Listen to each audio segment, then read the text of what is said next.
In Drata, you have controls to help you achieve compliance, but you can create new controls. So if the ones out of the box don't work for you, you can create some custom ones. However, there's no way to do a bulk upload of controls. So you may already have some controls documented, or you may want to copy a bunch of controls from an existing Drata instance into a new instance for whatever reason. So how do we do that?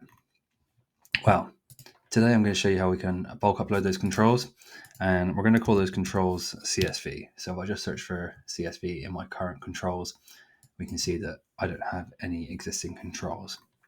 Fantastic. We're going to do this using a CSV file, hence CSV, and we're also going to use Postman. So first we want to import the Postman collection. So here I've come to developer.drata.com, and if we come into the API documentation, we can see there's some instructions on how to download the Postman collection. So we're just going to download that, and then we're going to do an import. I'm going to select that Swagger file we just downloaded, and then we can view import settings, and we just need to change this folder organization from paths to tags, and we can do an import. Now that's just importing our collection. Fantastic.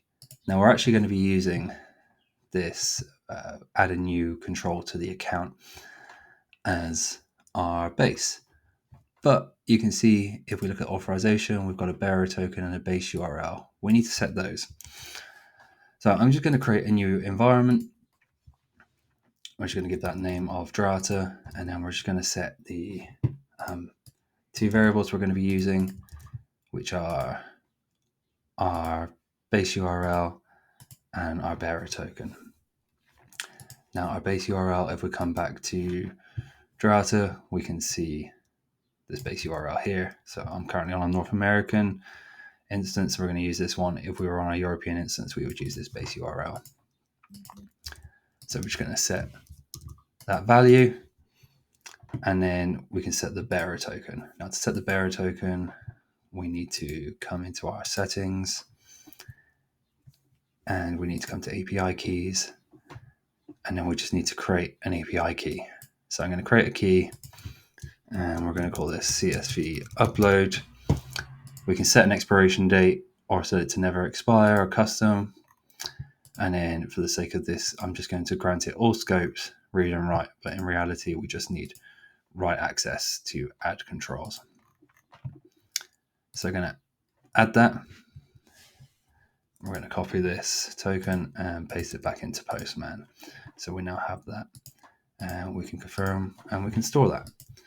So now we've got our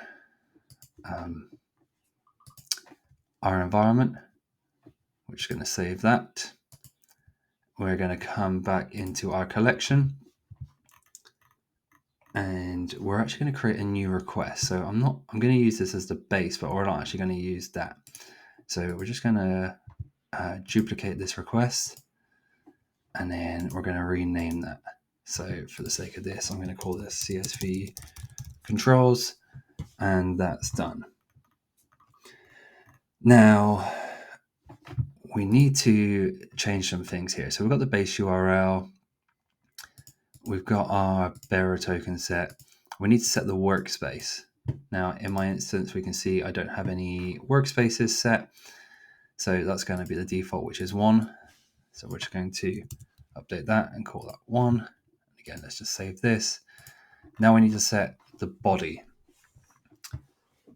Now, if we come and look at the API documentation, we can see what's required. So the workspace, which we just set, the name, the description, and the code, which we can see name, description, and code are the top ones.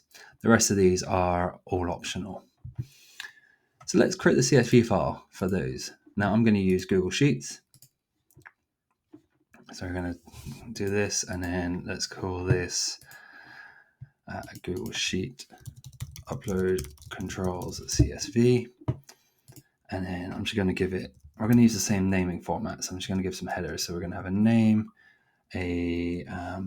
what did we need? A description, and then a code. And then one of the optional ones is a question. So we're going to use that as well. Question. Now we can give it some titles. So we're going to call it this name. Just call this CSV1. And then a description. This is a CSV control. A code. So I'm going to use a custom format. So we're going to CSV 001 and a question. And then what do we need to do for this control? And then, of course, the advantage of CSV is that we can do multiples. So I'm just going to select this and drag this down. So we've got CSV 1, 2, and 3. Brilliant. So we've got these controls. Let's just download this as a CSV file. Fantastic. So we've got that. Now, what we need to do in Postman, if you've never done never run a collection before, is we need to modify these variables here. So I'm just going to unselect the optional values that we don't need to post. And then we need to set the value here. And then this is going to be our variable from that CSV. So we're going to have a name, a description,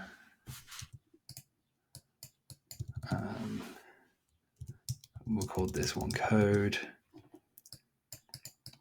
and we call that this one question. Now you can see it's giving me a warning that these are unresolved variables. So these aren't variables that I currently have in Postman, but these variable names link up to the headings on that CSV file that we just set. So if I was to call this, say, CSV name, then we would be setting this variable here to CSV name. But I've already downloaded my CSV, so I'm just going to set that back to name. So now we've got everything we need, and we come back and we look at our controls, and we just do CSV again. We can see the control doesn't exist. What we want to do in Postman is we want to run a collection. We're going to deselect all. I'm just going to select the CSV controls that we just set. We're going to persist response for a session. This is just helpful for debugging. And then we're going to select a file. So I'm just going to select that CSV file we just downloaded. And then finally, important, we need to set the environment. So we know what that base URL and API token is. So at the top right here, I'm just going to select my environment Drata, which is what we set earlier. And now we're going to run this collection, although it's only going to run this one request that we just created. So I run that, and then hopefully, if I've done everything correctly, we're getting an unauthorized. Cool. So something didn't work correctly here. Now, why is that unauthorized? Useful.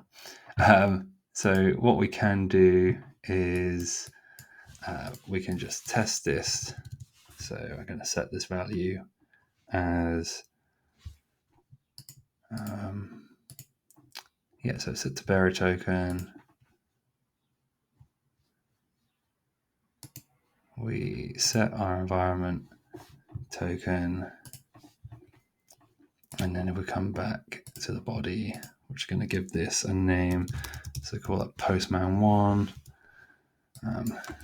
This is Postman. We're going to set this code to post 001, and then I'm just going to turn off the question. We're going to send this unauthorized. Okay. If we come back into the environment, I think it's because I put the variable names in the curly braces, so that's my mistake. So we update that. Let's save that. Come back, and we can run that. There we go. So let's come back and set these variables again. Description, and then that was code. And then we're just going to save that CSV controls. We're going to run the collection. Again, deselect all, select the CSV controls. We're going to select our CSV and then persist. Run that. And then we're getting 201 created responses back. So it looks like we've now done that. So if we come back into our control page and we refresh it with the search for CSV, we can see we now have our 3 new controls that we just uploaded from that CSV file. So obviously this video has been a little bit longer than I'd hoped, but that's because we've taken you through setting up the Postman collection, setting environment, and then going through it. But if you're familiar with Postman, obviously you can skip through a lot of this and you just need to set your CSV and then upload it, and then you can run through this. This can also be useful if for whatever reason you've downloaded some CSV controls from another instance. Obviously you can modify the variable names and then you can do a bulk import. I hope you found this useful.